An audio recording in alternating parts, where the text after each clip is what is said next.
Okay, it's been a little while since I've played.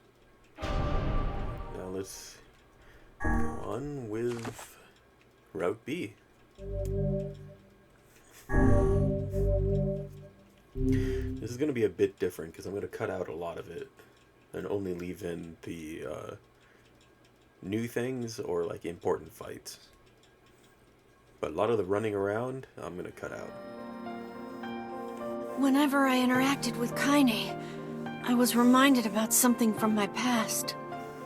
Maybe my mind has been confusing her with my sister this whole time. Anyway...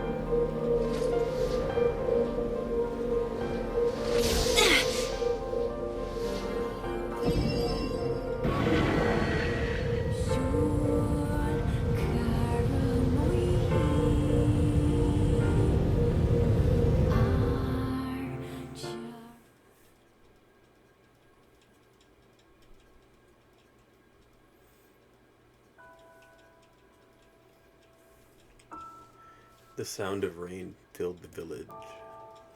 The steep cliffs that surrounded the area magnified sound, causing even the slightest drizzle to rattle like a thunderstorm. Thin wisps of smoke streamed from huts as the villagers huddled in their homes and waited out the rain. A single child, however, had braved the downpour and was now wandering slowly toward the wooden hawk-shaped weather vane at the center of town. The wanderer reached the vane, which had existed for as long as any could remember, and stared. The child's face was simultaneously delicate and fierce, like a teacup that had survived a shipwreck. Those traits combined with pale white skin to give the face an almost sexless quality. If the beak turns east, I go home. If it stays west, then I... The child blinked. Rain slowly dripped down the young one's short hair and began its long descent to the ground. Come on, come on. The child felt a slight breeze and watched the vein slowly creak to life. Spinning this way and that for a moment, it finally settled with the beak pointing firmly towards the east. East? Really? Before the vein could move again, a jagged rock came spinning and tumbling through the air, striking home against the child's head. The force of the blow dropped the child to the ground as a hail of stones began to fall all around.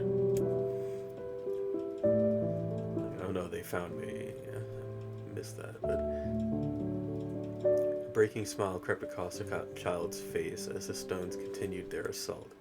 Through the rain, the sound of multiple footsteps grew louder before a voice rang out. Yoo-hoo, Kaine. The voice belonged to Demo, worst of the bullies in the area. As Kaine struggled to stand, a final stone came skittering through the mud and bounced against her foot.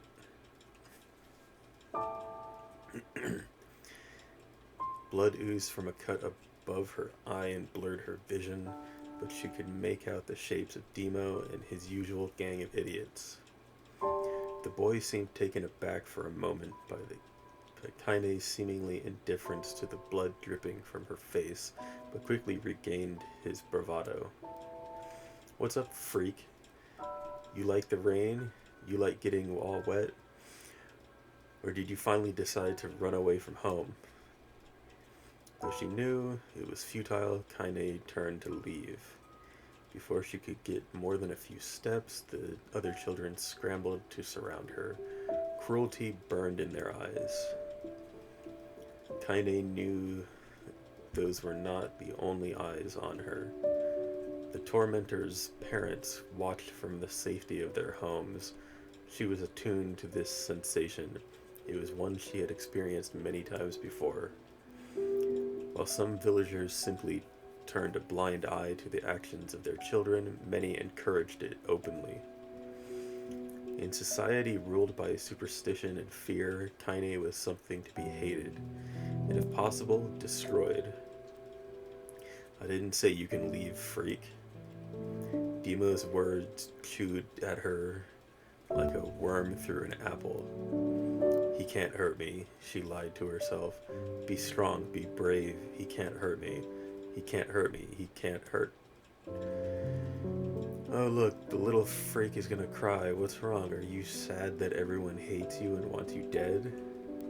Kaine prayed for the rain to flood down and carry her away from a world that seemed to have no place for her. But if there were gods, they chose to ignore her. As Demo crept ever closer, the clouds began to thin and the rain slowed. Even the weather hates me. I'm useless, a failure. I wish Demo's rock had taken my head off. Kaine couldn't meet Demo's leering gaze. She lowered her eyes and stared at the muddy ground below. The bully moved forward until he was inches away. She could smell the scent of old meat on his breath. The boy grabbed Kaine's face with thick fingers and yanked it upward. She tried to turn away, but he forced her gaze back and jammed his thumb against her eyelid to pry it open. Show me. No. Did you just say no? Demo grinned evilly. You don't say no to me. No one says no to me. Wow, he's a complete asshole. Kind of good that everyone in the area is dead now. Well, they're not dead at this point. Not even taking his attention from Kaine, he called his cohorts. Come on, guys, let's give the freak what she deserves. As soon as Demo finished, kicks and blows began to rain down upon Kaine. Demo paused, still grinning, as Kaine curled into a ball and tried to make the pain stop. I don't get you, freak. What you acting like a girl for, huh? Everyone knows what you really are. Kaine ignored the question, choosing instead to stare at the weather vane. It continued to point east, as if supremely confident about the future it had chosen for her. Go home? Yeah, that's a funny joke for someone with dead parents and no home to go to. Freak, chanted the children. Freak, freak, freak. Kaine closed her eyes and listened to the rain, waiting for the pain to start again.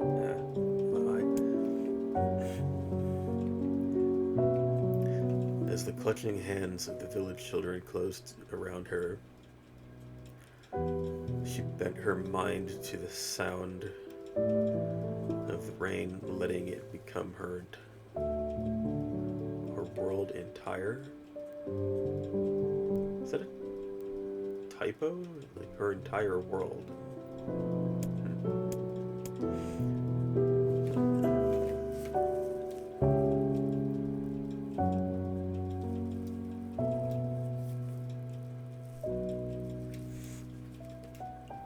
The rain fell, but the pain never came. Only when the laughter of her tormentors turned to terrified cries did she dare to open a single blood-caked eye. Kaine was shocked to see Demo sprawled on the ground, holding his head and screaming in pain. She could see blood welling from spaces between his fat, twisted fingers. Oh my god, he's crying. He's actually crying. Deprived of their leader, the other children glanced back and forth between themselves as if waiting for someone to step forward and take charge. When no savior emerged, they began an uneasy shuffle away from Kaine. But the young girl was the least of their concerns. Instead, their attention was wrapped on the ancient woman standing a few feet away. After struggling for breath for a moment, she finally spoke in a voice thick with rage. Hurts like a bitch, don't it? Now I suggest you scatter before I throw another one. And if any of you little bastards ever touch my Kaine again, I'll do far worse than throw a rock, you can count on it. The old woman crouched down and gently touched the hand Demo was using to cover the wound. Before he could think to protest, she ground her palm into the wound and twisted back and forth. Ow, he screamed, leaping to his feet. Stop it, what are you doing? Quit whining. Ain't no one ever died from scratch. You hit me with a rock, you stupid bitch, a big one. That thing could have killed me. The old woman shrugged. Death is his best cure for stupid. Yeah. Demo's face twisted with rage at her words. Locking his eyes on Kaine, he took a step backward and spat on the ground. Get out, leave this village. No one wants you here, either of you. Seeing the old woman grab another stone, Demo and his companions turned tail and ran. As they fled, the old woman grabbed her side and barked out a single laugh. Ha! Look at that fat boy go. Guess he's healthy enough to run from a fight. The woman's smile faded as she turned her attention to Kaine. Kneeling down, she removed her shawl and placed it around the young girl's shoulders, then produced a cloth from the folds of her dress and began blotting the blood on her forehead. Blotting at the blood on the forehead. Blah. Oh, Kaine, she said. Why didn't you fight back? You're stronger than that lot. The words of her grandmother stung Kaine as she turned away. Don't be nice to me, she said. I don't deserve it. Nothing matters anymore. Her tears, held in check for so long, finally began to fall on the muddy ground below. Everyone hates me. They think I cause bad things to happen. They think I'm a freak. I wish I was dead. As Kaine's tears turned to sobs, she felt her grandmother's hands on her shoulders. Despite her advanced age and diminutive size, she was a woman of surprising strength, and Kaine found herself unable to turn away. Don't talk like that, girl. It's a river wide and deep that flows between the realms of this world and the next, and it grants no mercy to any that attempt the crossing. You got a duty to fight until your last breath. Understand? The older woman tightened her grip and tried to still the tremor in her voice. You know the pain of losing someone close to you, Kaine. You know, because you survived it. As the words hit home, Kaine was struck by the force of her love for the old woman. As a young child, she didn't even know of her grandmother, but when her parents died, the woman quickly accepted her as her own. Grandma, as Kaine called her, was cunning, vulgar, and quick to violence, and their first few years together had not been easy. But with each year that passed, Kaine and her grandmother had grown closer. However, it was only now, sitting in the mud with tears and blood caking her face, that Kaine truly understood the depths of her affection.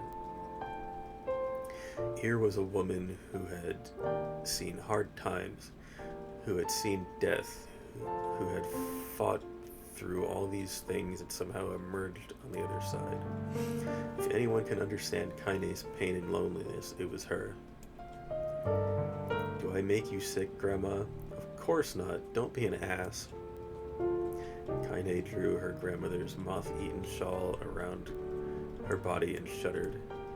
But my body, it's not normal. If I was normal, then Mom and Dad wouldn't... Hush, interrupted Grandma. I'll not hear another word of this nonsense. You're my granddaughter, and I love you. If folks have a problem with that, then they can just go to hell. With that, the old woman reached out and placed a wreath of dried flowers in Kaine's hair. The skill it took to bend the flowers without breaking the stems or losing a single petal was remarkable, and the beauty of it made Kaine want to cry all over again. Oh my gosh, these are lunar tears. Grandma, you made this for me? Lunar tears were legendary flowers. Most people could live their entire lives without ever seeing one, and yet her grandmother had somehow collected a dozen or more. Kaine reached up and touched the wreath as if she couldn't believe it was real. Where did you find these? I stumbled on them as I was doing the shopping. The old woman turned away as she spoke, leading Kaine to suspect that the search had been more difficult than she was letting on.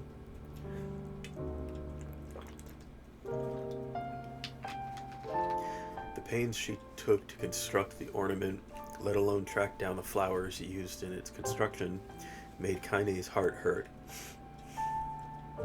She reached up and gently adjusted the wreath, admiring the way it felt between her fingers.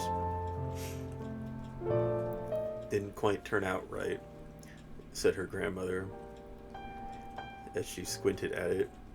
These old hands have trouble with delicate work, but it sure looks good on a pretty girl like you. Kaine blushed and turned away.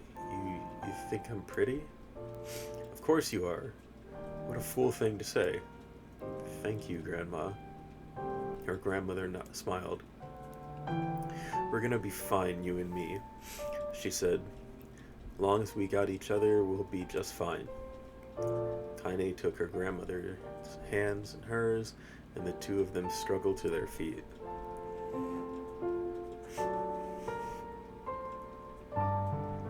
As they began their long walk home, Kaine gripped the hand with all her might, as if trying to stop smoke from drifting away on the wind. The rain had stopped. Kaine stood beneath the weather vane, watching it spin in lazy circles, no longer caring about the direction it faced when it stopped. I don't need to escape. I have a home now. Grandma loves me, and that's enough. Even if it's us against the world. Kaine let her gaze drift up past the vane and into the cloudy sky.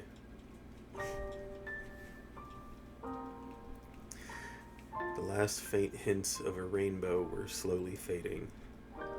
As she turned and headed for home, the light scattered into a million particles and vanished, seemingly taken away on the breeze.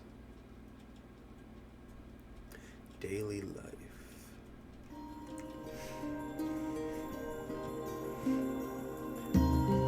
In the distance, Kaine heard the steady sounds of an axe striking wood. The noise had a purposeful quality to it, as if she was hearing a master woodsman go about his work.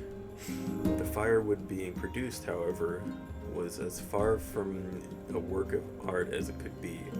Pieces of every shape and size were being flung about a barren yard with wild abandon.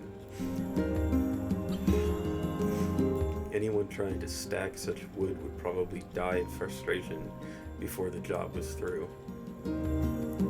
Stupid piece of shit axe. Kaine's grandmother flailed away with the axe, filling the air with both splinters of wood and words that would make the most hardened sailor blush. Grandma, Kaine called Kaine. That you, Kaine? Yelled the old woman, taking her eyes off the wood for a moment. Don't get too close or I might take your goddamn foot off by mistake. She brought the axe down on a piece of wood, sending chips flying in every direction. One spun past Kaine close enough for her to hear the whistle, at which point she decided to step back. Once she'd scuttled to a safe distance, she cupped her hands around her mouth and shouted, "Grandma, do you need help? I can get you water or lunch or a new axe or something." The axe, poised to strike another wobbly blow, paused in midair. The old woman considered her granddaughter's offer for a moment, and then smiled. "Tell you what, since I'm doing such a piss-poor job of chopping, why don't you come here and take over so I can get the water?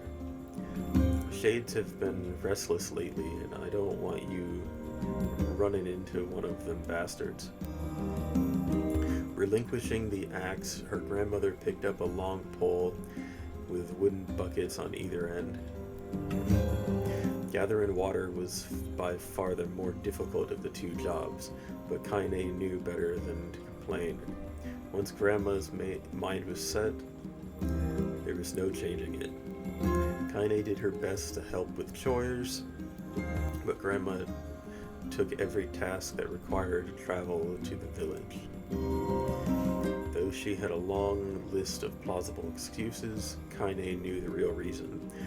She didn't want her granddaughter to be taunted and harassed by the villagers. Once Kaine moved in, Grandma decided to take up residence a good distance from the area.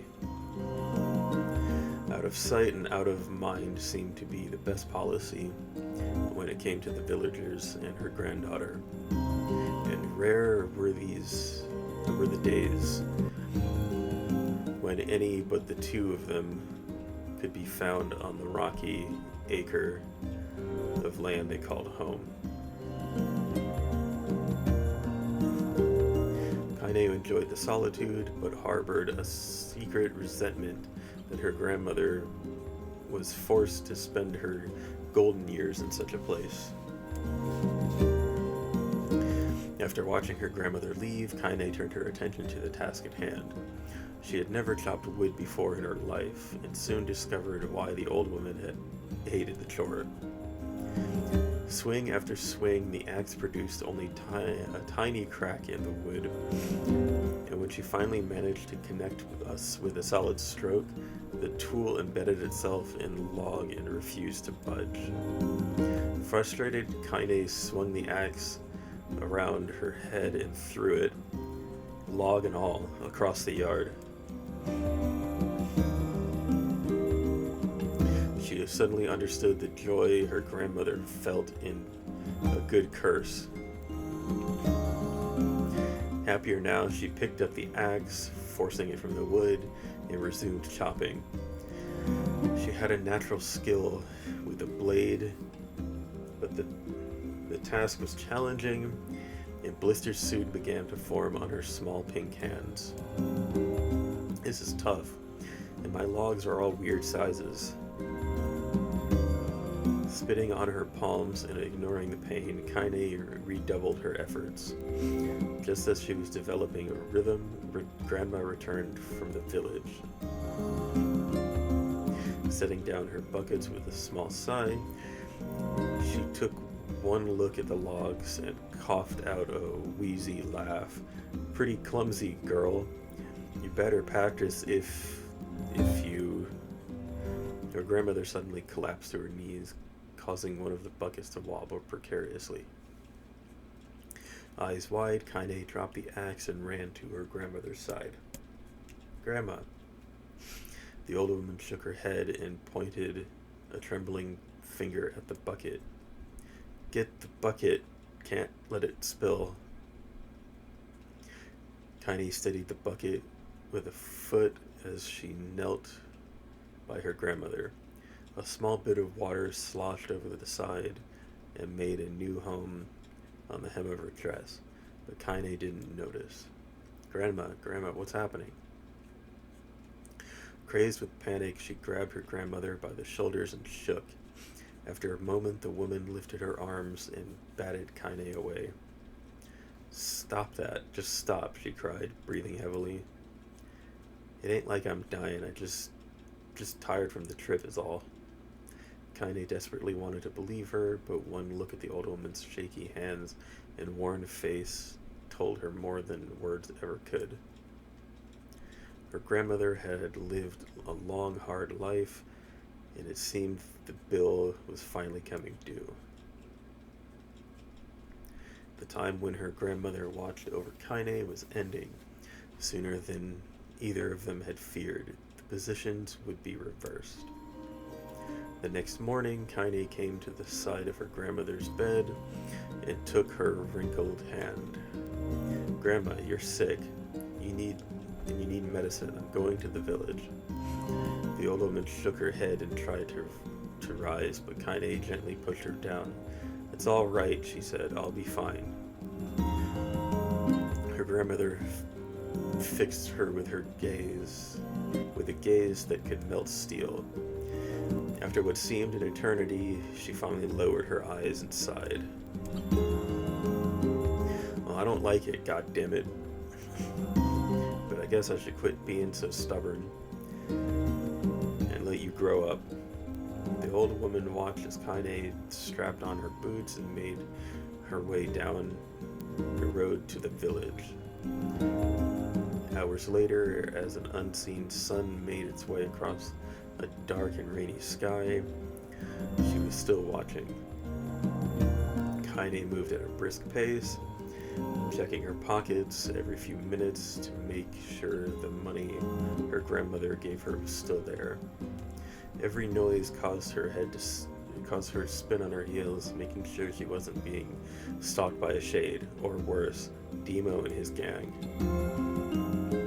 But she encountered neither tormentors nor shades, and Kaine finally found herself at the entrance to the village. The few adults she could see glanced sideways at her, then muttered to each other behind raised hands before slinking away into the shadows. Her heart racing, Kaine took a series of rapid, shallow breaths and tried to calm herself. "I have to prove myself. I have to help Grandma. I have to be strong." She chanted those words to herself over and over as she slowly made her way. Finally, her eyes settled on a rotund, older woman who was angrily waving her arms in the air and telling everyone, or anyone, who would listen exactly what she thought of Kaine's presence. "Hey, lady," said Kaine, with a bravado she did not feel. "Where's the apothecary?" The woman's flabby cheeks shook in bewildered anger. "How dare this thing speak to me?"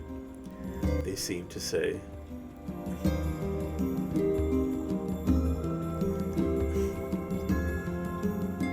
But Kaine saw that her eyes held a different emotion, fear. "Yeah, we're both scared, lady. Trust me on this one." "Which way?" Kaine repeated. The woman pointed to a small building to her right before hitching up her dress and stumbling off in the other direction. Kaine cringed, expecting a stone to come flying from the assembled crowd, but none came. Her mind was filled with a strange sense of pride and accomplishment as she made her way to the apothecary. But the new emotion had little time to take root, for as soon as she opened the door, she noticed a familiar customer at the counter. It was Demo. He'd clearly been sent here on some kind of family errand, because his gang of followers was nowhere to be found. "Oh my god," he sputtered. What are you doing here, freak?" The insult was delivered without force, and Kaine happily ignored it. Stretching on tiptoes to see over the counter, she asked the shopkeeper for the medication. "Huh," barked Demo. "That old bitch finally keel over? Go to hell, Demo." The boy's eyes grew so wide they seemed ready to fall out of his head. But before he could let fly a comeback, or worse, a punch, the apothecary told them to knock it off before he kicked them out of the store. Demos slunk out of the shop, cursing Kaine under his breath. Once he was gone, she allowed herself to breathe once more, taking a brief tour of the shop while the owner prepared her medication.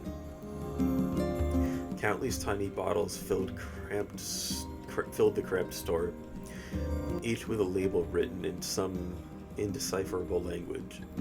An ocean of aromas assaulted her nose, creating a scent that was exotic, but not altogether unpleasant. Seeing such a variety of supplies gave Kaine a sense of peace. Surely in a world so vast, there would be a place that she could call home. On the far wall behind the counter rested a portrait of a stunning young girl. The picture had once contained bright, vibrant colors, but time had worked its cruel magic, and they were beginning to fade. The beauty of the work, however, remained undiminished. "You like that picture?" Kaine turned to the apothecary with a small vial of medicine in his hand. His eyes were gentle but sad, and they seemed to stare through her into nothing as he spoke. "That's my daughter. I sketched it when she was just a little girl. She's been dead a long time now." Kaine didn't know how to respond. She just stared at the portrait and tried to come up with the right words. "Pictures are wonderful things," continued the shopkeeper. "They let the ones closest to you live on forever." He shook his head slightly and looked down at Kaine and smiled, handing her the medicine. He reached into his sizable green apron and produced a handful of old wax crayons. "You should have these. There's no one left that I wish to draw." Kaine took an instinctive step back, causing the shopkeeper's face to darken. "Yes, I've heard the rumors about you," he said. "It's a small village and word travels quickly. Between you and me, I'm not sure which of them to believe, but I also don't think they matter much. I know your grandmother, Callie, and I think the way she was driven out of this town is just deplorable." "Grandma's name is Callie?" thought Kaine suddenly. She was still mulling this new fact over in her mind as she reached out and gently took the crayons from the apothecary's hands. "Your grandmother is an old friend of mine," he said as Kaine scooted away yet again, "and I owe her much. I wager she would like it if you drew a picture of her. Yes, I think she would like that very much." Kaine murmured a quiet agreement, but inside her heart was bursting. Never before had a villager treated her with anything but complete contempt. It was a tiny, almost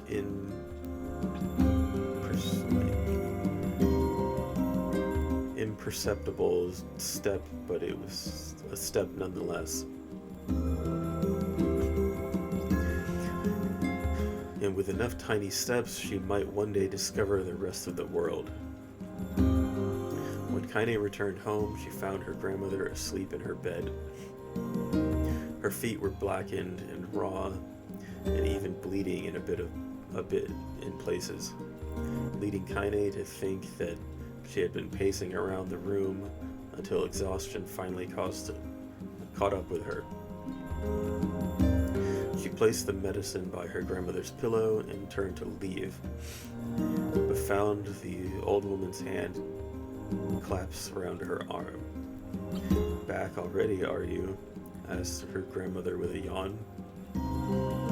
Come here, let me have a look at you.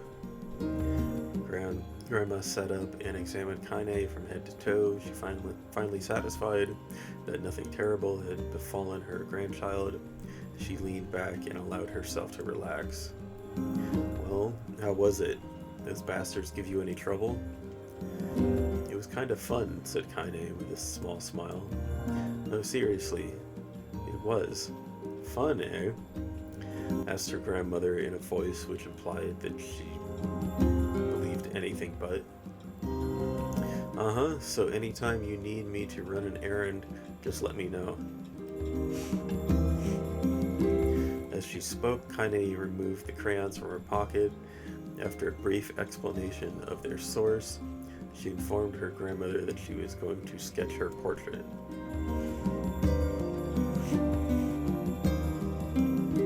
A portrait of me? Ridiculous. No one wants to stare at a wrinkled old crone.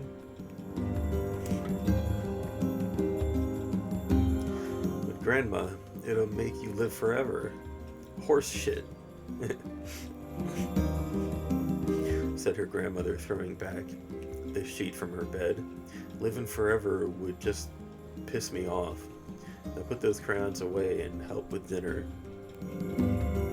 But Kaine would not relent, and in the end, Grandma found herself leaning against the wall of their house as if posing for a master artist.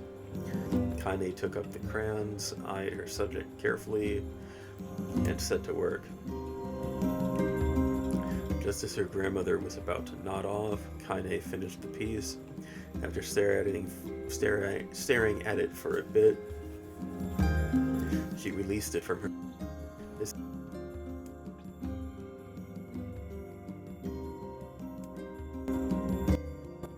I thought these crayons would, make drawing easy or something. The old woman's eyes narrowed at her granddaughter's disappointment. Let me be the judge of that, she said, ignoring the pain in her back and reaching for the paper. The sketch would have been a person's face. Could have been a person's face. It also could have been a boulder, a lump of clay, or an incredibly misshapen loaf of bread, all rendered in a chaotic array of colors. The old woman stared at the picture for a long time, then slowly wheezed out a laugh. Oh, Kaine, she said between laughter, you truly are my blood. You're as clumsy as me, and I love it. But, hush, I won't hear any more bull about how ugly you think it is.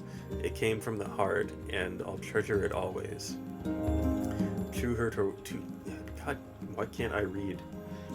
True to her word, the old woman gave the picture a place of honor above the kitchen table.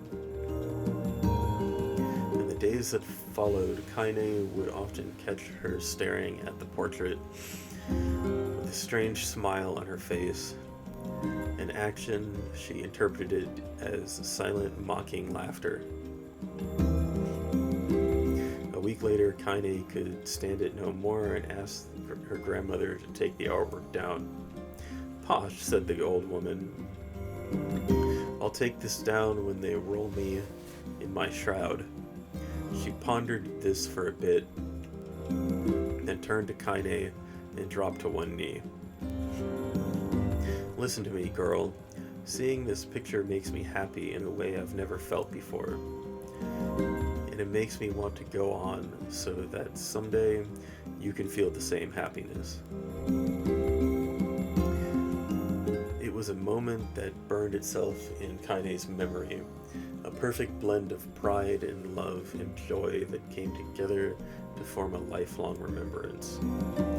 She swore to never forget this moment,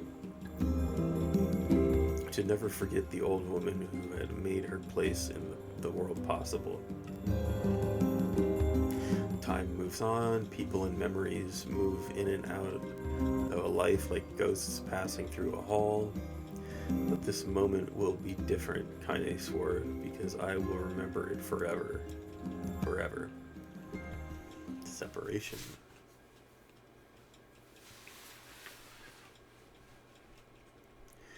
Kaine listened to the sound of crackling firewood and stared at the black object on her plate. She'd been pushing it around the wooden disc for a good 10 minutes, ignoring the bemused stare of her grandmother. Finally, she summoned her courage and gave the object a brief sniff. A sharp, bitter scent flew up her nostrils and made its home there, causing her face to twist in disgust. Grandma, I can't believe you want me to eat a bug.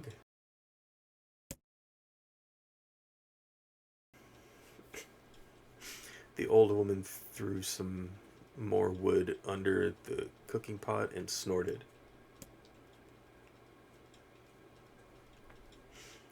The hell would I be feeding you bugs? Yeah, well, it sure looks like a bug, said Kaine, and I think it's burnt or something because it smells terrible. With that, Kaine held her nose and threw the berry in her mouth, chewing it as little as possible. Oh yeah, that's terrible, all right. Why, you little brat, laughed the old woman. Look at the sass on you. You've been spending too much time with me, and that's a fact. 5 years had passed since the moment when Kaine's grandmother saved her from the bullies. As is often the way with two stubborn people, their relationship had grown in fits and starts, but moved forward all the same. Meals that used to be somber affairs were now filled with laughter and hurled abuse in equal measure. Kaine could not remember a time when she had been happier. As the years went on, she started to shoulder more and more of the lady's responsibilities. Her grandmother's legs grew weaker by the day, and she could no longer do many of the chores that she used to take for granted. And so this morning found Kaine lacing up her work boots and a breakfast of burned berry rolling through her belly. Where are you going today? Asked Grandma suddenly. Kaine looked up, surprised. The old woman rarely asked for specifics anymore.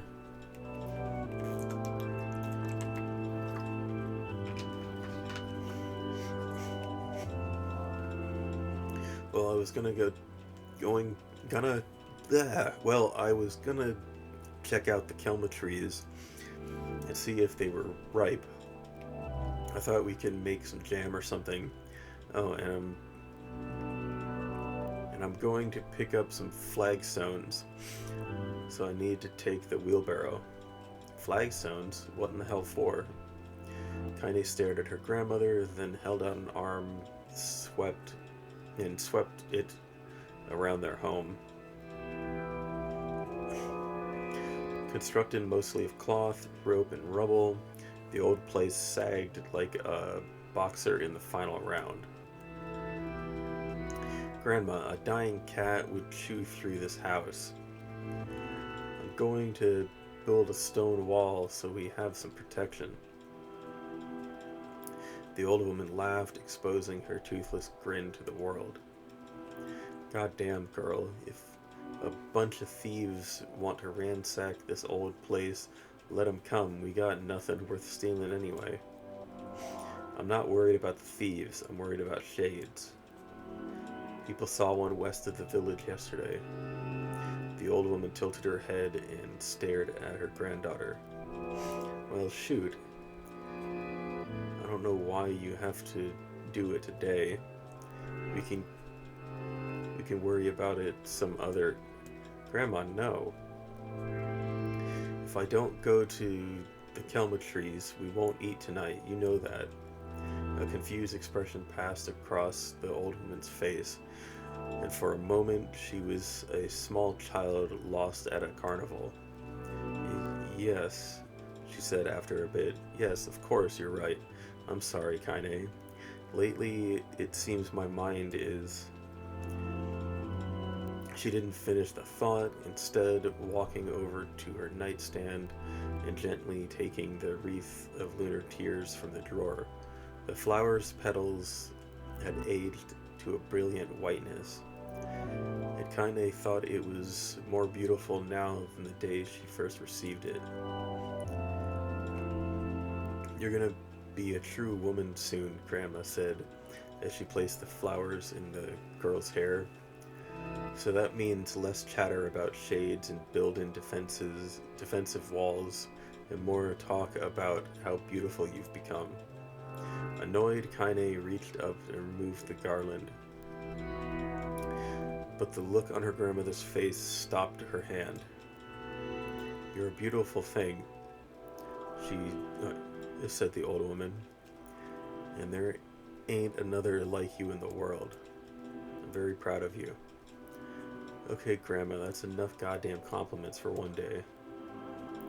"Such a mouth on you. Where did that come from?" "Gee, I wonder." I'll teach you to sass me, girl," yelled Grandma. Suddenly, she lurched forward and grabbed Kaine by the ears, pulling her around the room with a crazed grin on her face. "Grandma," yelled Kaine in a quaking voice. "Grandma, stop it. What the hell?"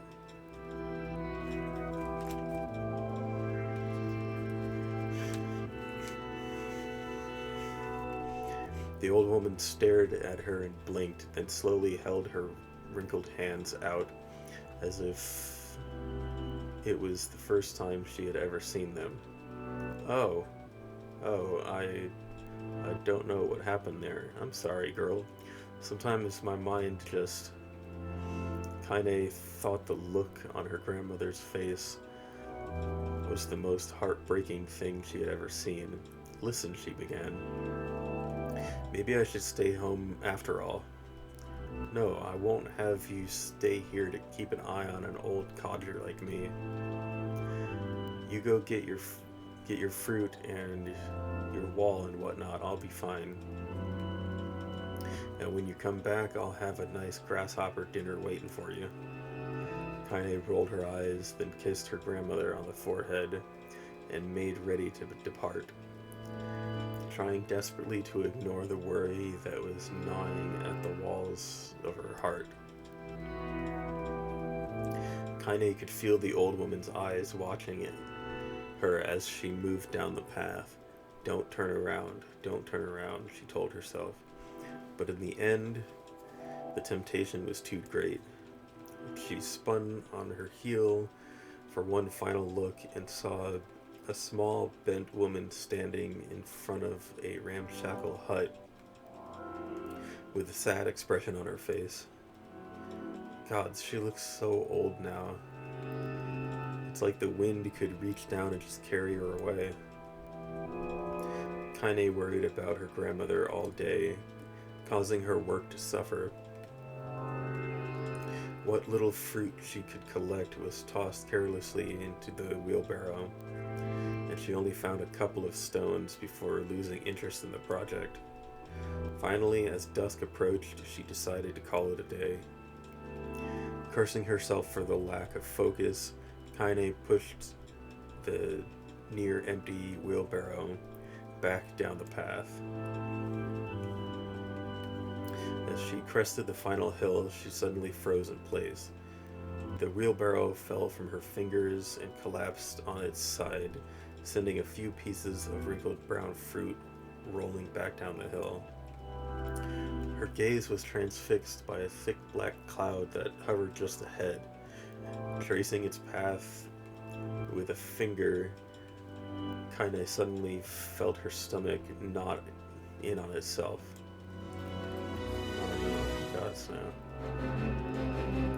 Her grandmother's house was ablaze, the flames licking up as if trying to touch the sky itself. "Grandma!" Kaine ran then faster than she had ever moved in her life. Once she tripped on a stone and went sprawling into the rocky ground, but she leapt to her feet and continued running. unmindful of the blood that spilled from her wounded hands and knees. As she got closer and closer, Kaine's mind began to race in time with her footfalls. It's too dark. It's too dark, not just fire. Can't be fire, too much smoke. Gotta save her, gotta save her. She burst into the front yard and came to a sudden halt, her worst suspicions confirmed. The smoke from the fire was mingling with the thick, inky blackness of an enormous shade. The massive creature supported itself on 3 twisted feet and achieved balance through means of a large armored tail. Scales, horns, claws spouted from the body in a random, chaotic pattern, giving it the appearance of a lizard designed by some insane god. Seeing Kaine, it let out a roar and flicked its tail, sending small whirlwinds spinning around the yard. For a moment, the creature retreated into a shimmering, inky blackness, as if her mind was unable to comprehend that such a thing could actually exist. But then the smell hit her, a blend of rotten meat and excrement, and the horror became real once more. The creature bellowed again, and this time Kaine responded with a scream of her own. "Alright, you bastard," she thought as her scream echoed off the high cliffs around them. "It's you or me, let's go." The shade eyed Kaine with bemused interest, and it began looking from her to the house and back again, as if urging her to look at the destruction it had gleefully wrought.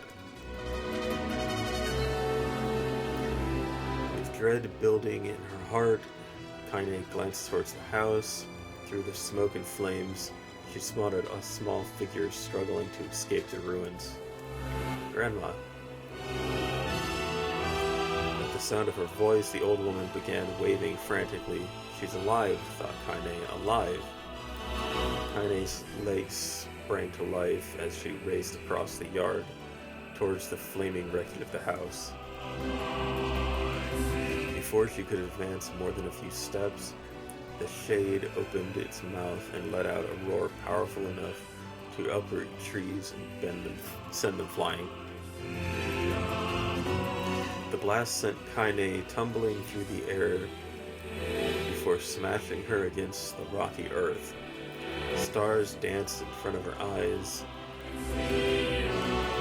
as she tried to remember how her legs worked. "Get up, get up, get up! Get up, get up, get up, get up, get up, now!" As Kaine struggled to her feet, the shade stomped towards the house and pinned her grandmother to the ground with the tip of a claw. The old woman struggled to move the claw from her stomach, but she might as well have been pushing a mountain. She coughed briefly, sending out a small spray of blood into the air, then collapsed to the ground, her energy spent. Kaine lurched to her feet, only to fall back to the earth with a gasp. Her ankles were on fire. One or both of them were surely broken. Ignoring the pain that screamed through her body, she began dragging herself across the ground, leaving a drunken trail of dust and blood in her wake. "Grandma, hold on. Just a little longer."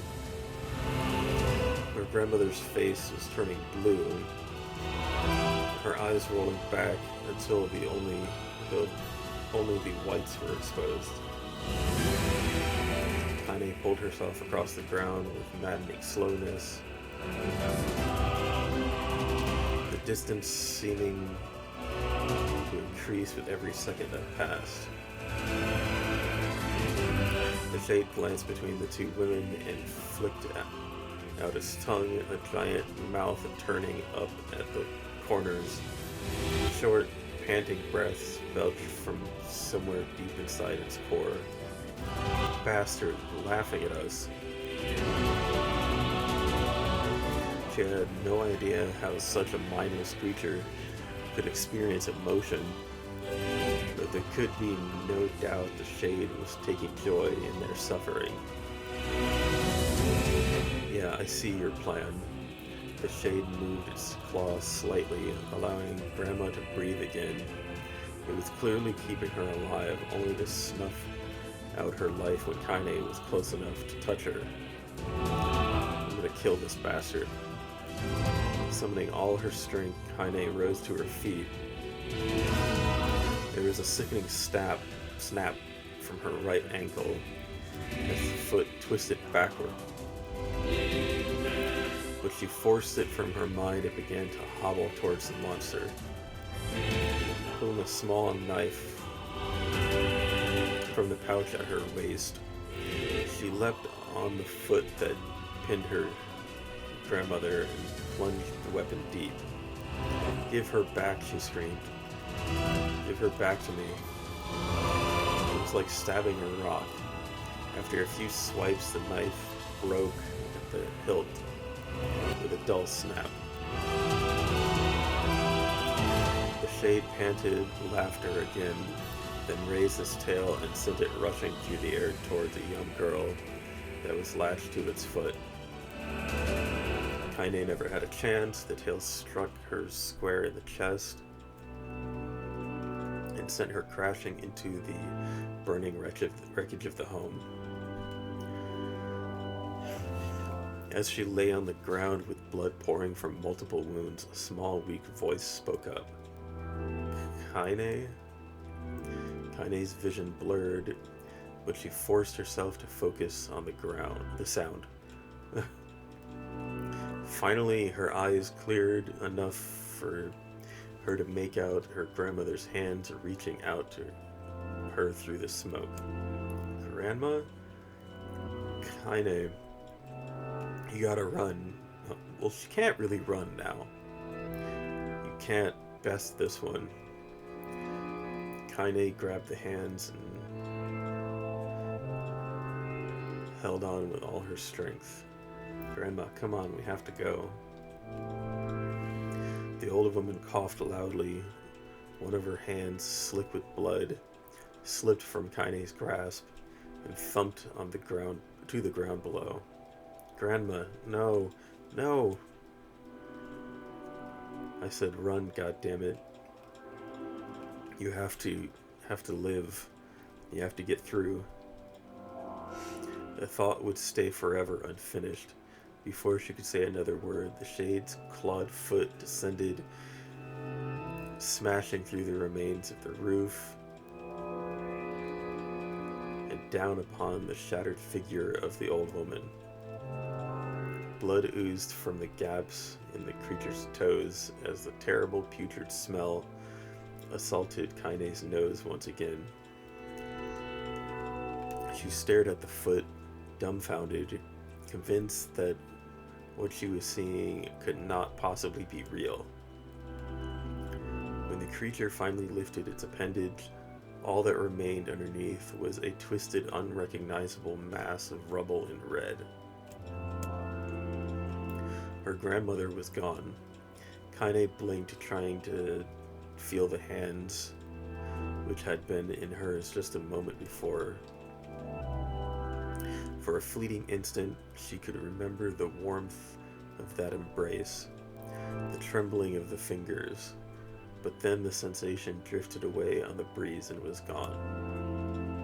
Memories flashed through Kaine's mind, one after another, faster and faster until they became a meaningless jangle of noise.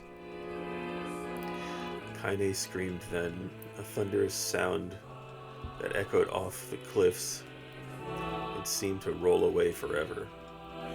The Shade eased forward, black ichor pouring from its mouth and dissolving into smoke on the ground below. The earth shook with every step as it crept toward its prey. Kaine's body slowly rose, as if controlled by a mad puppeteer.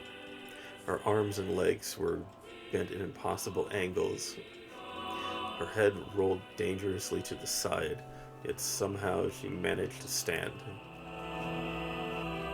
Staring at the shade, her eyes began to glow with deep red fire. The creature, so confident just moments before, took a slow, hesitant step backward, trying to discern if this broken human could possibly pose a threat. Kaine seized the moment, laughing like a mad woman. She leapt into the air and plunged the shattered hilt of her knife deep into the leg of the shade. The shade shook Kaine off like a fly, sending her crashing to the earth once again. Her chest rose and fell slowly, as if a great weight were resting on it. Moist wounds, what?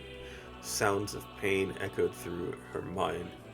Something warm and thick oozed from her ears. Is that blood? Think it is. Think I'm bleeding to death. No, can't die. Grandma told me to live. Deep inside Kaine's mind, something finally broke.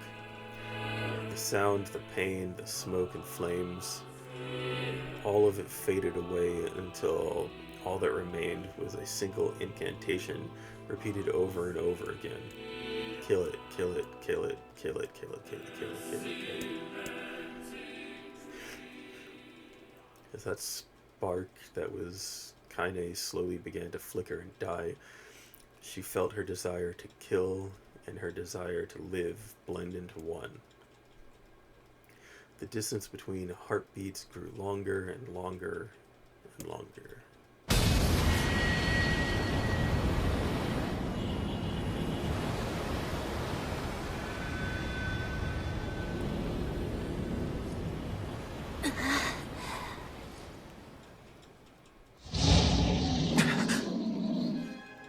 Boss fight time. The beast approaches. Oh, I know.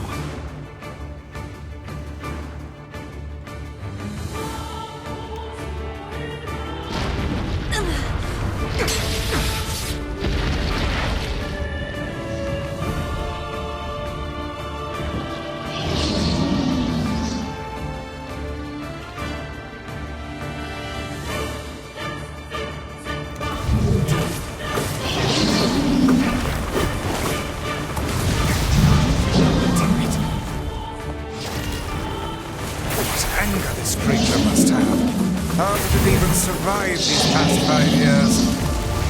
I'm not gonna let this happen again. It dies today. My sword is lighter. It's not the blade, but the skill of the user. Strike it down.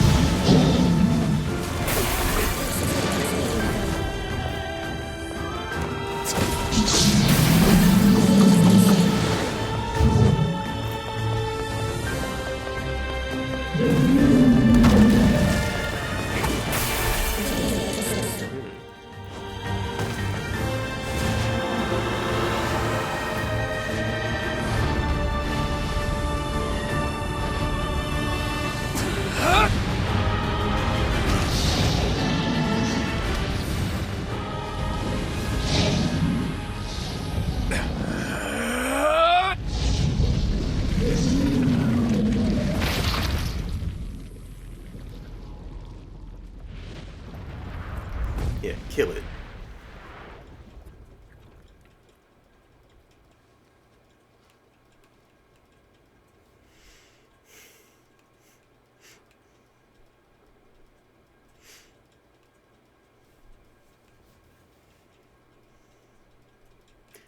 More? Okay.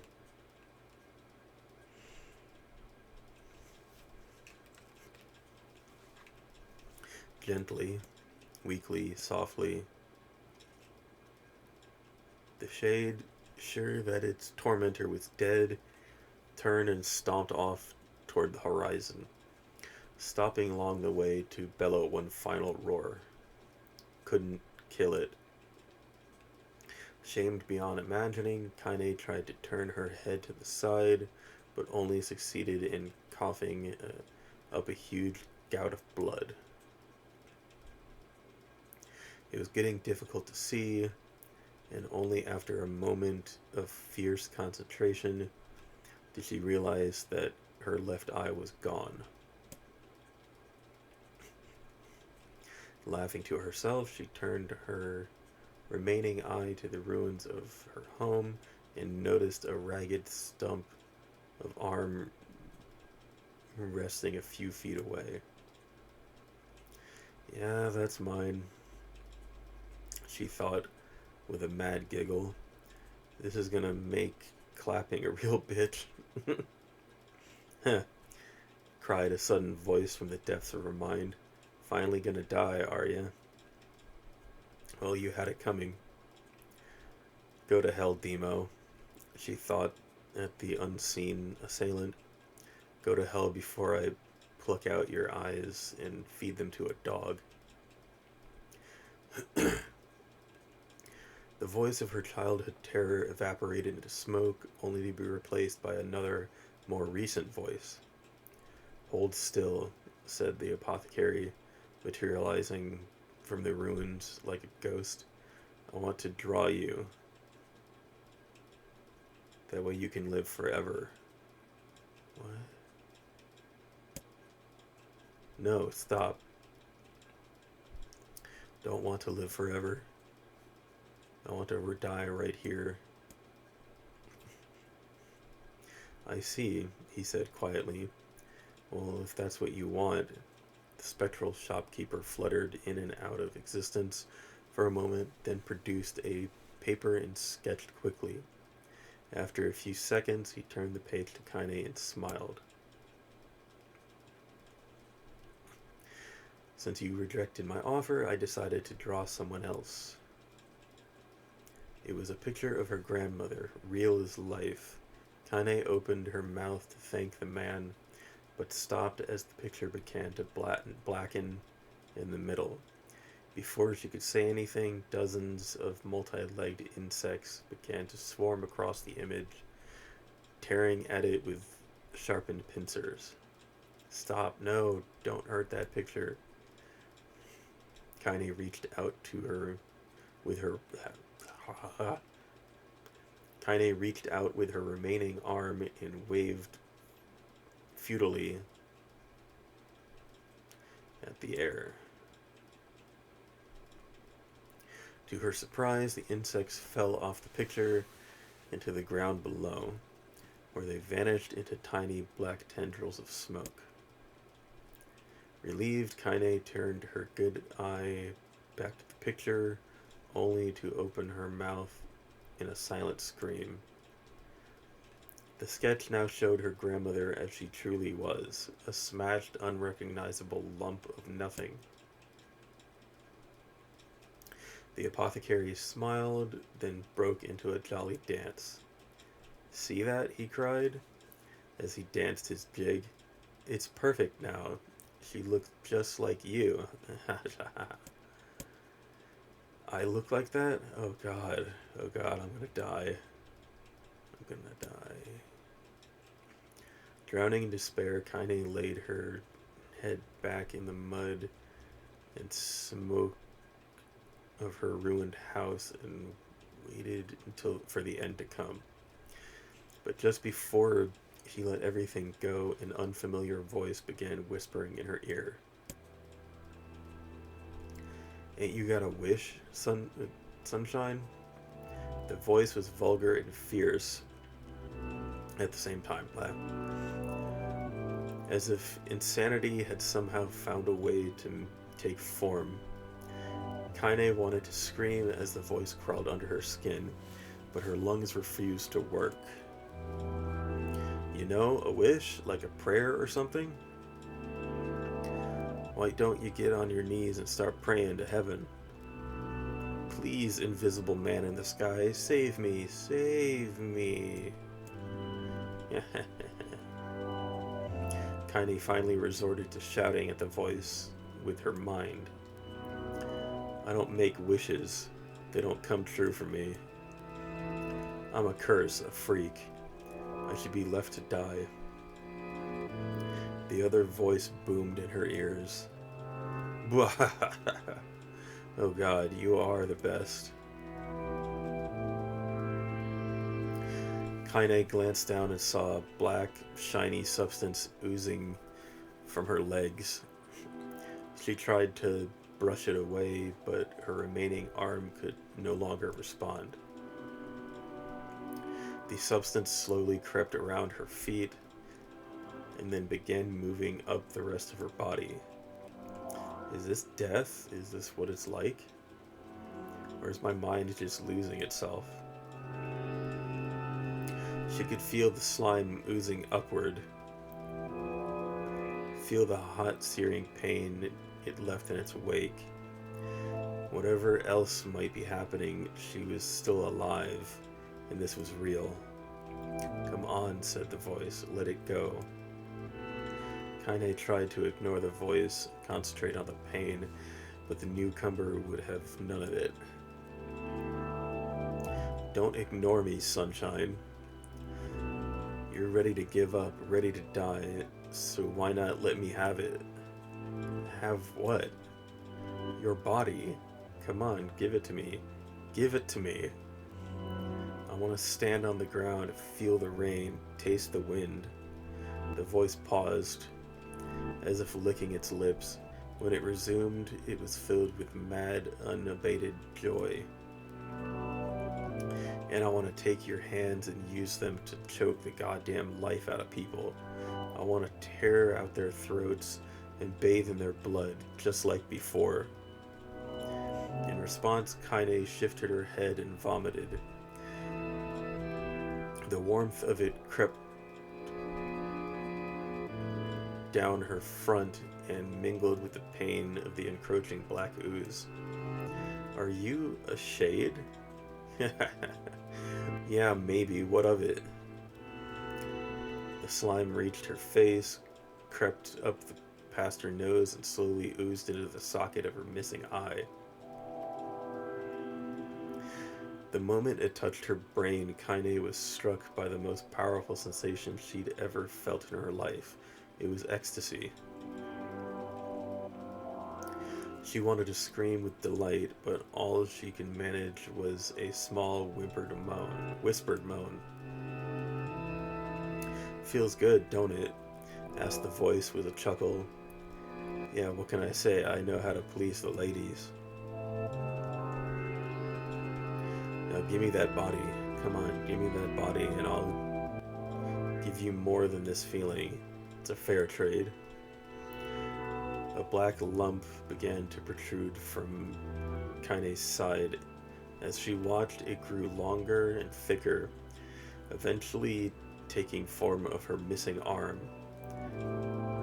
I can see better, she thought. My eye must be growing back too.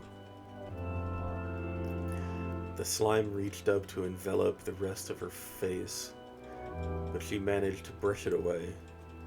Stop, she whispered, marveling at how she had regained her voice. Stop. The black ooze hesitated, as if considering this request, then quickly shimmered down her body before disappearing in a cloud of smoke. What the hell, sunshine? Screamed the voice. We had a deal. I thought you wanted to die. Grandma said can't die yet.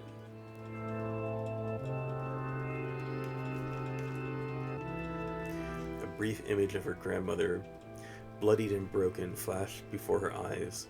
She saw the shade that had killed her and heard its mocking laughter, then closed her eyes and forced the image from her mind. Her whole body was quaking with rage. When she opened her eyes again, they burned bright red. That thing took my grandmother. I have to kill it before I die. Kaine glanced down and saw a mysterious pattern. The The pattern of the shades burn itself into her left arm. Well, I'll be damned, said the voice cheerfully. Look at that, sunshine. I think you and me are gonna be good friends now. Kaine stared intently at her arm. The more emotional she felt, the more the letters seemed ready to puncture her skin and begin infecting the rest of her body. The arm clearly had a will of its own now. Stop. Gotta stop. Holding her left arm in her right, Kaine took a deep breath and tried to calm herself. Come on, don't fight it, pleaded the voice. It hates my favorite dish, and I'm hungry. Let it go. Feel the anger. Burn with the fire of revenge. Thirst for blood, then go out there and... Shut up. Shut up and get the hell out of my body. Your body? Oh, that's rich, sunshine. Real rich. Look, why don't you just up and die so I can have this body all to myself? What do you say? I bet those buddies of yours at the Airy would love to see you dead. Kaine grabbed a nearby shard of glass and tried to saw off the shade-infected portion of her side. Before she could, her darkened left arm grabbed her right wrist, crushing it. Kaine screamed and dropped the shard as the sound of bone crunching on bone filled the air. Stupid idiot girl. You're possessed now, sunshine, and there ain't no going back. The voice laughed again, a loud, long wail that seemed to go on without end. Possessed? Whispered Kaine. Yeah, possessed. You and me? We got what you might call this timeshare agreement. Remember how folks used to think you were a freak? Well, wait till they get a load of you now. Kaine looked up, tears in her eyes. The sky seemed smaller somehow, darker. Is this because of that shade? Is this how they see the world? So, listen, purred the voice. I know this whole possession thing seems a bit sudden, but it ain't all bad. There's plenty in it for you, too. I'm a very powerful creature, sunshine. And now that power belongs to you. You got enemies, people you want to kill, I can make it happen. That little fat kid who kept picking on you, that big old shade that squashed your granny, we'll wrap them up in their own assholes. No more abuse for you, sunshine. No more pain. Wait, Kaine said. Why do I keep doing that?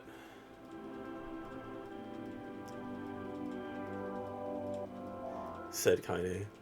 You're a shade. Why would you help me kill another shade? What, you think I'm some kind of racist?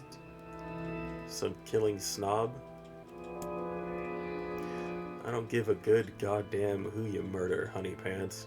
I just want to drink from the well. Kaine considered this as she struggled to her feet, the power of the shade coursing through her. The smoke from her house was drifting away with the wind. And she enjoyed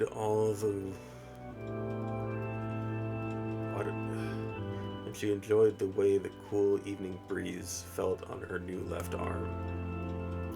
After a long pause, the voice spoke up again. So, how about it?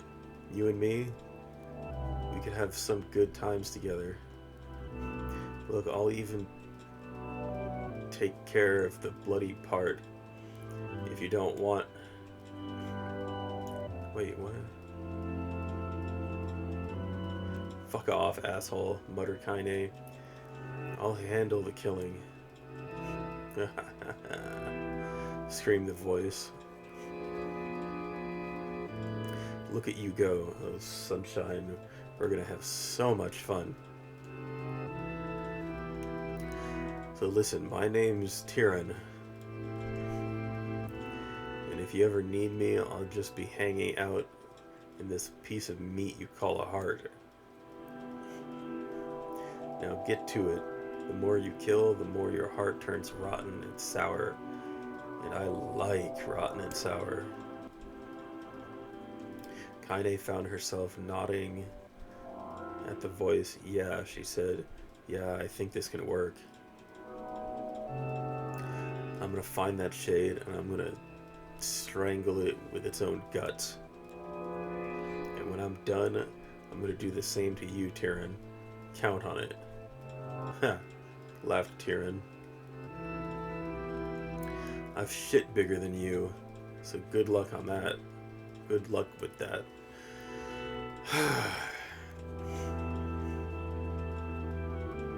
Oh, and hey, one more thing. Right now, you and me are sharing this body, but if you ever run out of hate, if you ever, go soft, then I'm gonna take over everything.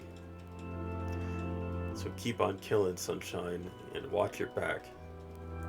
The voice grew fainter and gradually faded away, fading to somewhere deep inside Kaine herself. Kaine waited until she was sure the voice was gone, then waved her new left arm around a few times. It feels perfectly normal, she thought. It feels like mine. Desperately, she began poking and prodding at the new limb, determined to find something wrong with it. She didn't want it to feel normal. That would mean the creature inside her had already won. I am not a shade, I am Kaine. Repeating this mantra in her mind, she slowly began digging through the rubble of her house, being careful to ignore a certain red-stained spot in the corner.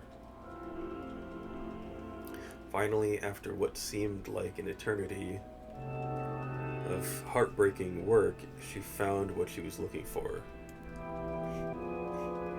It was the wreath of lunar tears. Though it had been through hell and back, the garland's petals were bright as ever. Kaine started to place it in her hair, then slowly lowered the wreath and stared at it. I'm sorry, Grandma. I'm so sorry. But I don't deserve to wear this anymore. I'm possessed, corrupted, a freak. And this time, I don't think there's any going back. Holding the flowers to her heart, Kaine fell to the ground and sobbed.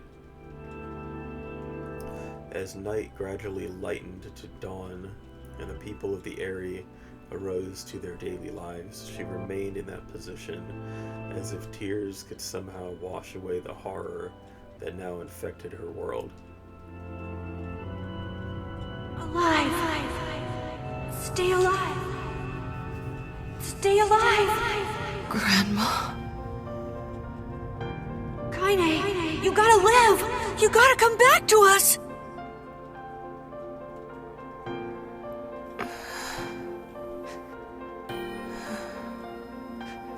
Hi, guys. Oh, hey.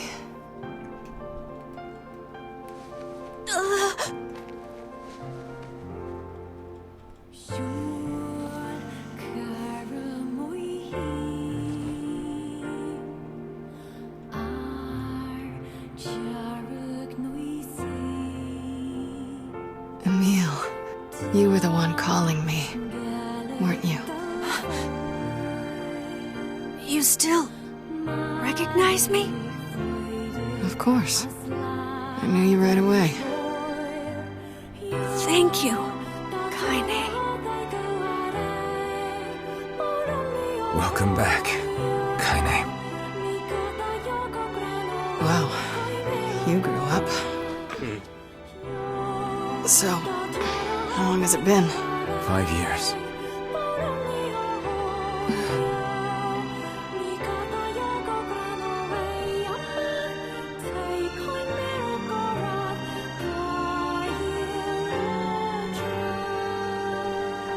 Shit. That's a long time. Any luck with Yona? We are still no closer to finding her. We need a way to locate the Shadow Lord. By the way, this is for you. Is that a lunar tear? It's not as good as your grandmother's, but I tried. No, it's great. Thank you.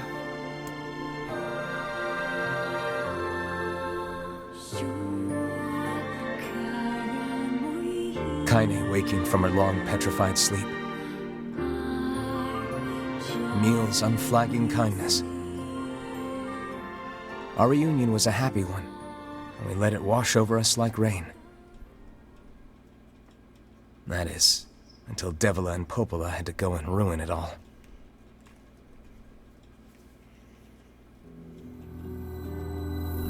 Are you kidding me? You can't be serious! Please, try to understand. People are tired and scared, and... I'm sorry. I'm sorry you have to bear the brunt of that. This is crap, and you know it! It's okay. We can sleep outside. No one's sleeping outside. You and Kaine saved this village, and now they want to run you out? People are afraid of us. And really, I understand. I mean, look at me. As long as you're still with us, I can deal with it. Right, Kaine? I'm used to sleeping outside. But... We'll see you later. Sorry about this.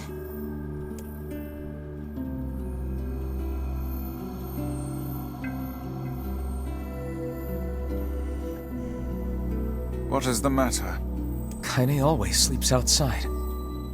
I never thought about that until just now. Never even occurred to me.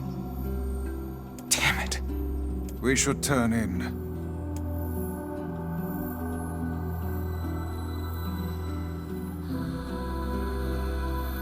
I didn't get much sleep that night.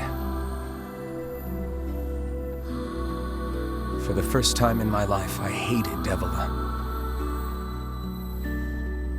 For the first time in my life, I doubted Popola. But those feelings are pointless in the end. They said and did what they did for the sake of the village.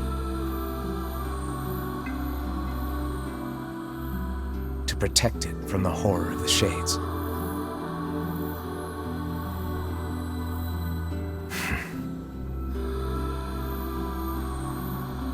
Really, how can I blame Devila and Popola?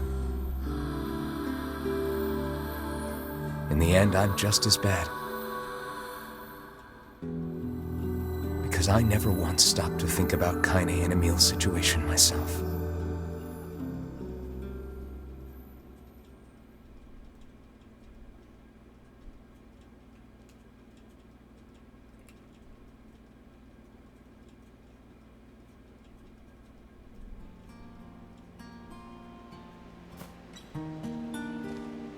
New scene. Ooh, cool. I should apologize to Kaine and Emil. But what good would that even do? I got a fire going, Kaine. Wait, is that... Campfires are weird, aren't they?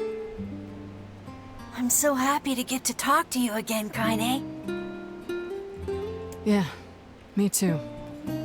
I tried everything I could think of to save you, you know. I polished you with a special cloth. I poured warm water over you. Wait, you poured water on me? Yeah, but it didn't really do much except make you all shiny. Hey, Emil. Thanks for saving me. I guess you noticed how I look different now. I'm sorry, Emil. I'm sorry for all of it. Well, I mean, this new form isn't all bad, you know? At least I can look at you when we talk, right? Hey, so why don't you tell me something about yourself? I'm not very interesting. Sorry. Come on, I just want to know you better. Please? Fine. This all happened when I was a kid, before the whole shade possession thing. My body is different. And when the villagers found out about it, they started treating me like a freak. But one person, my grandmother, accepted me just as I was. No matter how bad things got, she gave me the strength to keep going. She's really special to you, huh? Yeah. Oh, hey! That gives me an idea. Since we cured your petrification, we should start looking for a way to cure your possession in my body. I know we can do it if we all work together. Heck, it'll probably be super easy. Let me guess. More warm water? Okay, can we just forget I told you about that?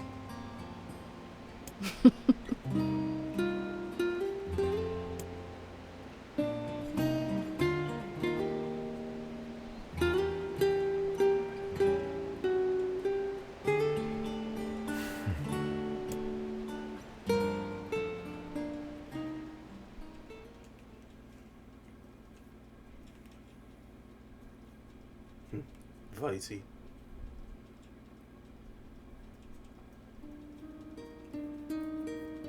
Sleep well? Sure. And yet your red eyes tell a different tale. Don't be so hard on yourself, lad. I need to go see Devila and Popola. Very well.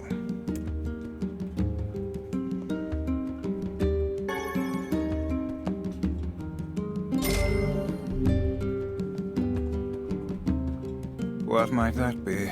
It's Mom's diary. I've not heard you speak much about your mother. She got the black scrawl and died when I was little.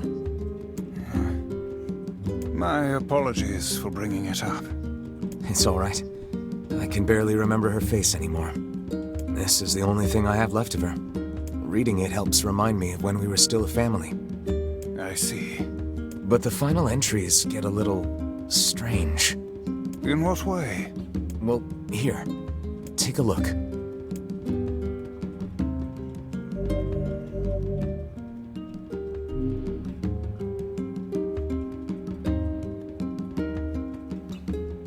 Say there.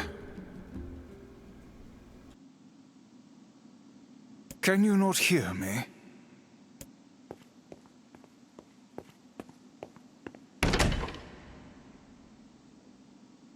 Why are you standing about like a slack-jawed ninny?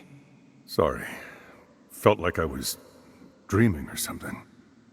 Sleeping on one's feet is quite the talent indeed. Now, there's the door. Right. Let's go.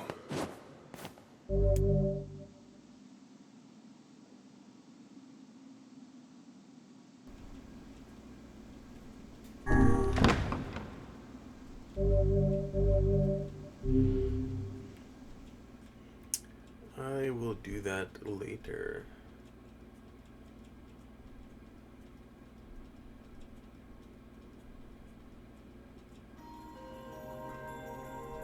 My word. Something wrong? I feel as if I've just awoken from a most unpleasant dream. I know what you mean. That happens to me whenever I read it.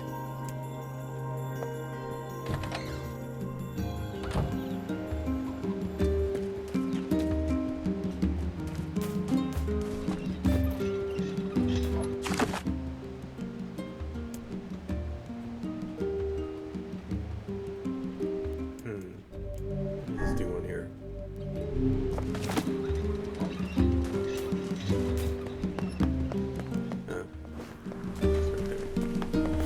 Hey, Oh, Hi. I kinda thought you'd never talk to us again. I understand you're doing this for the village, and that you don't have a choice. Pretty much, yeah. But look, why don't you go talk to Popola? I think she wanted to discuss the Shadow Lord with you. I'm headed there next. Oh, and Devila? Yeah? Sorry about yesterday. I shouldn't have lost my temper like that. You don't need to apologize. Anyone would be upset when their friends are hurting. Let Emil and Kaine know that we're sorry, alright? All right.